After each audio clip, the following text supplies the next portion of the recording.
the Russians, the regime, the government of President Putin allowing the opposition to take over in Kiev and move away from Russia's influence towards the EU? I could not envision that at this point, no. So what do you think the Russians would do to prevent that from happening? Other than they've been sending money, a lot of money into this government in Ukraine, but would they start sending troops in? I don't want to get ahead of my skis right now, but I think that at this point the Russians are watching this very closely and they want to do everything they can to make sure that their people that they influence are in power. Barbara Starr's at the Pentagon. I know their officials over there are watching it very closely, the military, the defense, the civilians there. What are you hearing, Barbara? Well, Wolf, I think we should probably add in right away the intelligence community also watching this very closely. What they are going to have to calculate here is what is the news after this horrific situation. What is the new security and intelligence relationship, not just with Ukraine, but with this region of Eastern Europe and indeed with the Russians if they are sanctioning this? This looks, by all accounts, to be outright military strength type of activity against the civilians on the street, whether it's carried out by military forces, police forces, interior ministry forces. This is a level of firepower far beyond what is acceptable to the United States. I mean, we are at the point the U.S. Embassy told all Americans not to leave their homes tonight in Kiev. They knew something was coming, and this is what it is shaped up to be. This now means the U.S. has to calculate what kind of relationship it wants. Will it still interact with this government in Ukraine? How can it interact with them? And what message it sends to the other nations in the region. The U.S. historically has a very strong military, security, and economic relationship with the nations bordering the Black Sea and in this area, with many of them, at least in recent years. This could throw all of that into disarray. Wolf? And we're just getting word right now. It's fascinating as we watch these fast-moving developments, Barbara, because Phil Black is joining us on the phone from Kiev. He's there on the streets reporting for us. Phil, we're just getting word that the Ukrainian opposition leader, Vitaly Klitschko, has arrived at President Viktor Yanukovych's office for talks. This according to the spokesperson for Vitaly Klitschko, the opposition leader. So explain what potentially this could mean, because that violence, the explosions we're hearing, they seem to be escalating, even though it's approaching, it's after midnight now in Kiev. Just a few moments ago, Wolf, we saw what I can only describe as an escalation in violence. Russian security forces made a drive, or attempted drive, through some of the opposition lines here. We saw an armoured vehicle of some kind with a water cannon, surrounded by security forces with shields in full protective gear, trying to drive their way through the crowd, and it triggered enormous panic here.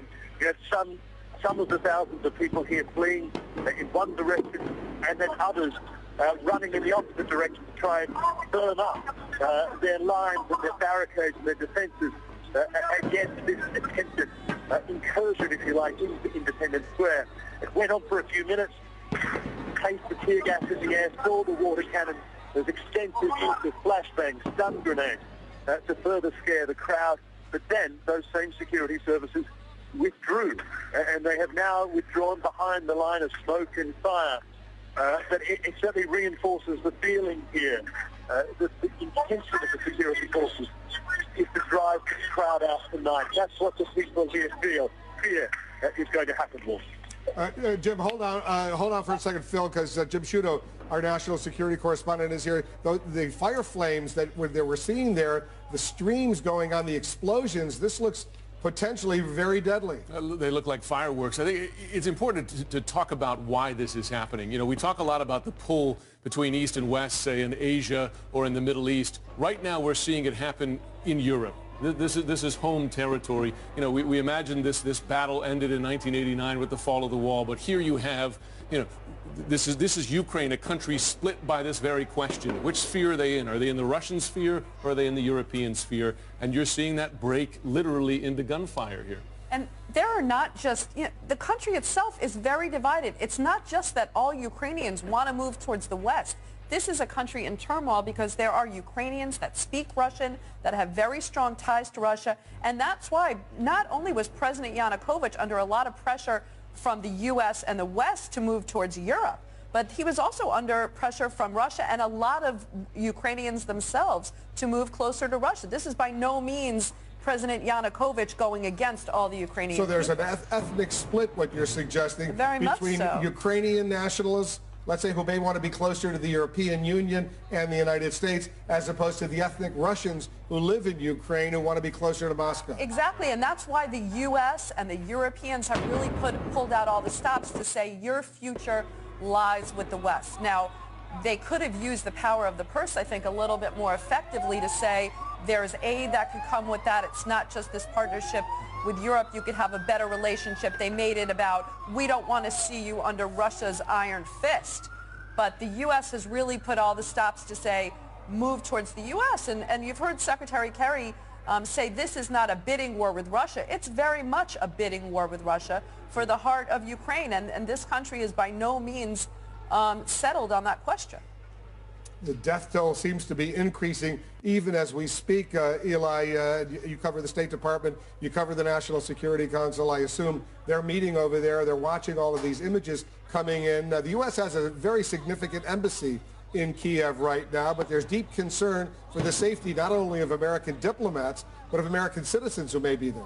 Well, I think that that's a major factor, and also just seeing these images on television will make it much harder for President Obama to compartmentalize those areas with Russia where the United States will be able to continue to cooperate, whether that's Iran or they hope in Syria.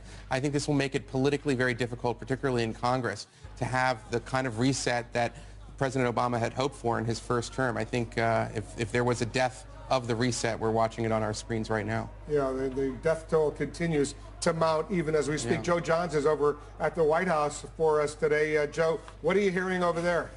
Well, Wolf, I have to preface this by saying this happened earlier today at the White House press briefing with Jay Carney. He said, among other things, that the administration was appalled by the violence, condemns the violence, and also said that excessive force on either side will not resolve the crisis. And he said the president, Yanukovych, should de-escalate immediately the situation and end the confrontation. Also said the administration urges him to restart a dialogue with opposition leaders to develop a consensus, and said the vice president has been having conversations with the president of Ukraine, but he didn't have an update on any of that. So that happened earlier today, and certainly not as we see these pictures unfold on television, but we'll be checking back with the administration for an update. It's very clear they are monitoring the situation very closely, Wolf. Yeah,